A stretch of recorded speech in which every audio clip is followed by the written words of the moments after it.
Hello friends, स्वागत है आप सभी का अपने YouTube channel Rahul exam race पे। फ्रेंड्स, आज मैं आप लोग के लिए जनरल साइंस की महत्वपूर्ण प्रश्नों की वीडियो लेके आ चुका हूं, जो कि आप लोग के एनसीआर परीक्षा के लिए काफ़ी ज़्यादा इंपॉर्टेंट है। फ्रेंड्स, वीडियो मैंने वही क्वेश्चन इंक्लूड कर रखे हैं जो कि आप लोग के एग्जाम पॉइंट ऑफ व्यू से काफ़ी ज़्यादा इंपॉर्टेंट है। तो आप लोग इन प्रश्नों को ध्यान से पढ़िएगा और साथ ही इन क्वेश्चनों को अपने नोटबुक में नोट डाउन कर लें, ताकि एग्जाम के टाइम में रिविजन करने में बिल्कुल प्रॉब्लम ना हो।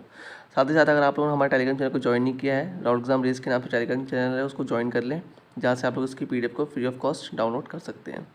फ्रेंड्स, अगर चैनल पर नए हैं, चैनल सब्सक्राइब कर लें, बगल में दिख रहे बेल आइकन दबाना बिल्कुल भी ना भूलें, ताकि हमारी नई वीडियो की अपडेट आप लोग को टाइम पर मिल सके। तो चलिए फ्रेंड्स, चलते हैं क्वेश्चंस की ओर, देखते हैं आज के हमारे इंपॉर्टेंट क्वेश्चंस क्या हैं।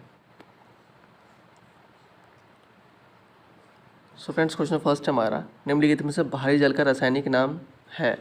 तो हमें बताना है दिए गए ऑप्शन में से भारी जल का रासायनिक नाम क्या है। विच of the following is the chemical name of the heavy water. तो बताइए यहाँ पर भारी जल का रासायनिक नाम क्या है। तो ऑप्शन नंबर सी बिल्कुल सी हो जाएगा, ड्यूटेरियम ऑक्साइड। ठीक है, इसका सूत्र क्या है, D2O। तो ध्यान रखिएगा। चलिए प्रश्न की ओर बढ़ते हैं। अगले हमारे क्वेश्चन नंबर 2 है, निम्नलिखित में से क्वांटम सिद्धांत की नींव की स्थापना किसने की थी। Who among the following founded the new quantum theory.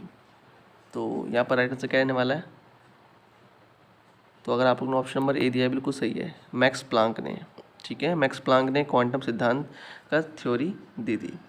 चलिए नेक्स्ट क्वेश्चन की ओर बढ़ते हैं। अगला क्वेश्चन हमारा, सोडियम बाइकार्बोनेट का रासायनिक नाम क्या है। What is the chemical name of sodium bicarbonate. तो बताइए फ्रेंड्स, यहाँ पर राइट आंसर क्या रहेगा। तो करेक्ट आंसर इसका ऑप्शन नंबर सी है, बेकिंग सोडा। सोडियम बाइकार्बोनेट का रासायनिक नाम क्या है, बेकिंग सोडा है। ऑप्शन नंबर सी बिल्कुल सही है। नेक्स्ट क्वेश्चन हमारा क्वेश्चन 4 है, वायु के तापमान में परिवर्तन से ध्वनि का निम्न में से कौन सा गुण प्रभावित होगा। विच of the following properties of sound will be affected by change in air temperature. तो हमें बताना है वायु के तापमान में परिवर्तन, यानी कि जो वायु है उसके तापमान में अगर परिवर्तन होता है तो ध्वनि का निम्न में से कौन सा गुण प्रभावित होगा, ये बताना है हमें। तो करेक्ट आंसर क्या है आप लोग का, ऑप्शन नंबर डी, आवृत्ति में। ठीक है, वायु के तापमान में अगर परिवर्तन होगा, परिवर्तन से क्या होगा, ध्वनि का जो है आवृत्ति बढ़ जाएगी। ध्यान रखिएगा। चलिए प्रश्न की ओर बढ़ते हैं। अगले, निम्नलिखित में से सेफ्टी रेजर का आविष्कार किसने किया था। Who among the following invented the safety razor. तो बताइए सेफ्टी रेजर के आविष्कारक कौन है। तो क्वेश्चन 5 का राइट आंसर आप लोग का ऑप्शन नंबर बी, जिलेट। हाँ, जो आप लोग जिलेट यूज़ करते हैं दाढ़ी उड़ी शेविंग वेविंग करने के लिए, वही जिलेट, इनका नाम क्या था, जिलेट था, जिन्होंने सेफ्टी रेजर का आविष्कार किया था। चलिए अगले प्रश्न की ओर बढ़ते हैं। प्रश्न 6 हमारा, मानव, ठीक है, प्रथम मानव हृदय का प्रत्यारोपण किस वर्ष किया गया था, हमें बताना है। तो बताइए यहाँ पर राइट आंसर कहने वाला है, प्रथम मानव हृदय का प्रत्यारोपण कब किया गया था। करेक्ट आंसर इसका ऑप्शन नंबर बी, 1967 में। किसके द्वारा किया गया था ये, तो क्रिश्चियन बर्नार्ड के द्वारा किया गया था, और ये कहाँ के निवासी थे, दक्षिण अफ्रीका के निवासी थे। ऑप्शन नंबर बी बिल्कुल यहाँ पर सही हो जाएगा, 1967। चलिए प्रश्न की ओर बढ़ते हैं हमारे अगले। क्वेश्चन 7 है, रोगाणुओं द्वारा उत्पन्न किए जाने वाला हानिकारक पदार्थ क्या है। What is the harmful substance produced by microwaves. तो बताइए रोगाणुओं द्वारा उत्पन्न किए जाने वाला हानिकारक पदार्थ कौन सा है, वो कौन सा पदार्थ जो निकलता है रोगाणुओं के द्वारा। तो ऑप्शन नंबर कौन सी हो जाएगा 7 का, बी बिल्कुल सही होगा, आविस, यानी कि टॉक्सिन कहते हैं उसे। ठीक है, रोगाणुओं द्वारा उत्पन्न किए जाने वाला हानिकारक पदार्थ क्या कहलाता है, टॉक्सिन कहलाता है। ऑप्शन नंबर बी बिल्कुल करेक्ट है।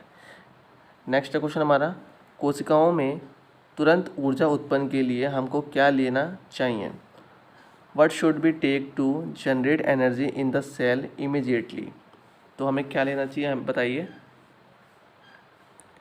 करेक्ट आंसर क्या है आप लोग का, option number A, glucose.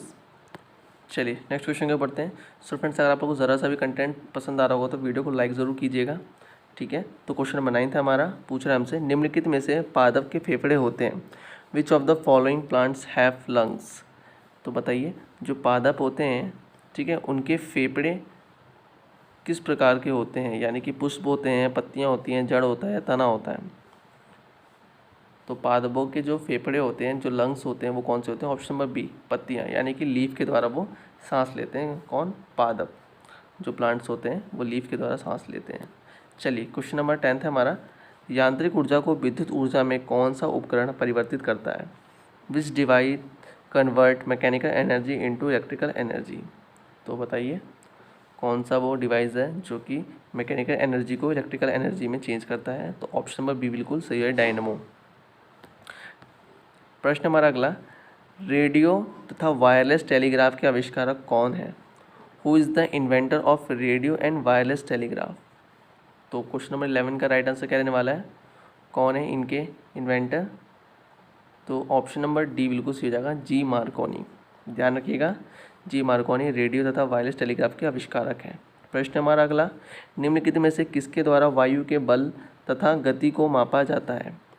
Bye which of the following are the force and speed of air measured? तो किसके द्वारा वायु के बल तथा गति को मापा जाता है? तो ऑप्शन नंबर सी बिल्कुल सही हो जाएगा, एनीमोमीटर के द्वारा। ठीक है, एनीमोमीटर के द्वारा वायु के बल तथा गति को मापा जाता है। ठीक है, और वायु की दिशा भी इससे हम ज्ञात कर सकते हैं एनीमोमीटर के द्वारा, तो ध्यान रखिएगा ये भी। प्रश्न है हमारा अगला, निम्नलिखित में से विषाणु की खोज किसने की थी? Who among the following discovered virus? तो बताइए, इंपॉर्टेंट क्वेश्चन है, वायरस की खोज किसने की थी? करेक्ट आंसर क्या हो जाएगा आप लोग का? ए, इवानोवस्की। ठीक है, इवानोवस्की ने वायरस की खोज की थी, और कब की थी ये? 1892 में की थी। चलिए, प्रश्न हमारा अगला, निम्नलिखित में से सूखा रोग किस विटामिन की कमी से होता है? विच of the following vitamin deficiency causes rickets? तो बताइए रिकेट्स जो है किस विटामिन की कमी कारण होता है? ऑप्शन नंबर कौन सी हो जाएगा यहाँ पर? ऑप्शन नंबर बिल्कुल सही हो जाएगा, डी, विटामिन डी की कारण, विटामिन डी की कमी के कारण रिकेट्स नामक रोग होता है। चलिए अगले प्रश्न को बढ़ते हैं, निम्नलिखित में से जल का घनत्व होता है? विच of the following is the density of water? तो दिए गए विकल्पों में से जल का घनत्व होता है, कितना होता है हमें बताना है। तो ऑप्शन नंबर सी बिल्कुल सूटेबल है, यहाँ पर 4 डिग्री सेल्सियस पर अधिकतम होता है। ध्यान रखिएगा। क्वेश्चन नंबर 16, निम्नलिखित में से हास्य गैस कौन सी है? विच of the following is laughing gas? और ये मैंने पिछले वीडियो में भी आप लोग को बताया था ये। तो हास्य गैस के नाम से किस जाना जाता है? Nitrous oxide. Option number B बिल्कुल सी हो जाएगा। क्लियर है। प्रश्न हमारा अगला, निम्नलिखित में से वायु किसके द्वारा गर्म होती है? By which of the following is the air heated? तो किसके द्वारा जो वायु है वो गर्म होती है हमें बताना है, किस प्रक्रिया के द्वारा? संवहन के द्वारा, चालन के द्वारा, विसरण के द्वारा या विकिरण के द्वारा? तो करेक्ट आंसर आप लोग का ऑप्शन नंबर ए हो जाएगा, संवहन के द्वारा। ठीक है, संवहन के द्वारा क्या होता है? वायु जो है हीट अप होता है, यानी कि गर्म होता है। चलिए अगला प्रश्न हमारा क्वेश्चन नंबर 19 है, निम्नलिखित में से कौन सा एक प्रवर्धक उपकरण है? तो प्रवर्धक उपकरण हमें बताना है, एम्पलीफाइंग डिवाइस कौन सा है दिए गए ऑप्शंस में थे? विच of the following is an amplifying device? तो कौन सा है? तो क्वेश्चन नंबर 18 का राइट आंसर आप लोग ऑप्शन नंबर बी, ट्रांजिस्टर। ध्यान रखिएगा, ट्रांजिस्टर क्या है? एक एम्पलीफाइंग डिवाइस है। चलिए अगले प्रश्न की ओर बढ़ते हैं। क्वेश्चन नंबर 19 हमारा, निम्नलिखित में से सिरके का रासायनिक नाम क्या है? विच of the following is the chemical name of vinegar?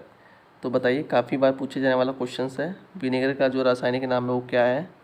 तो यहाँ पर काफ़ी बच्चे इसमें फंस जाते हैं, सिट्रिक और एसिटिक में। तो राइट आंसर क्या है उसका? ऑप्शन नंबर बी, एसिटिक अम्ल। ध्यान रखिएगा, एसिटिक अम्ल क्या है? सिरके का रासायनिक नाम है।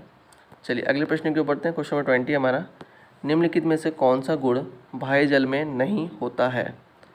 बताइए, विच of the following is not a property of heavy water? तो दिए गए विकल्पों में से कौन सा राइट आंसर रहने वाला है?